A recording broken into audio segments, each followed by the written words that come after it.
Isa naman ang Arevalo Elementary School na naambunan sang grasya sang damlag lang.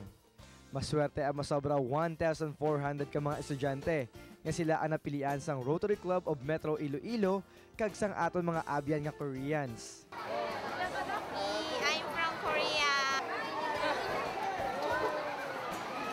어른들은 안 줘?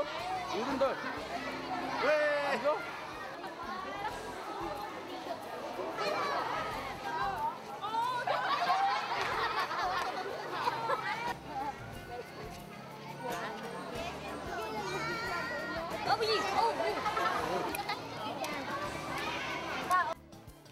Nagperma bilang sister chapter ang Rotary Club of Ansong Isang Korea kag ang Rotary Club of Metro Iloilo.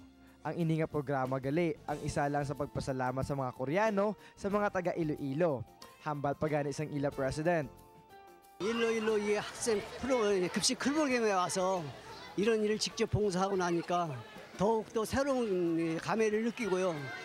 또 한 가지 느끼는 것은 한국 전쟁 때 필리핀 국민들이 오셔서 도와주셔가지고 그때 저희 나라를 지켜주셨습니다. 그때 그런 거를 제가 받았었는데 그걸 제가 와서 실질적인 몸으로 행동하니까 너무 감회스럽고요.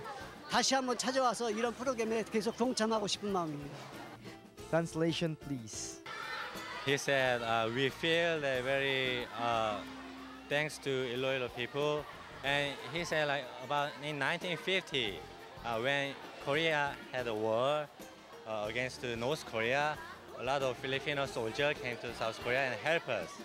So now, and it's maybe we are kind of brother and family. So of course, we have to come here and help Filipino, and especially in Iloilo. Pati ang mga volunteers ng Red Cross Youth Council gikan sa West Visayas State University High School, Western Institute of Technology, kag mga volunteer nurses. Napasubo man sa Englisan. Pero ang importante ko, no? That is actually an overwhelming experience, especially that we have 1,000 plus students and we have served them, plus ang mga effort man sa mga volunteers na mag-assist and mag-translate sa English to the Korean so that we can reach out to the children. Gani ining mga chikiting nag-enjoy na sa pagkaon, nakakita pa sang dumuluong ang mga abyan.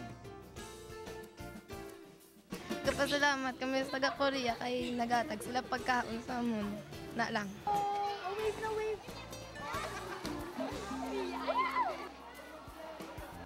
Suno sa mga Koreans, hindi ini ang pinakaulihi nga magabulig sila sa mga taga Iloilo. Gani ini nga ginapakita nga pag-ulikid sa mga kabataan sa mga dumuluong. Taga diri man akong volunteer ang para sa Arangkada, approve!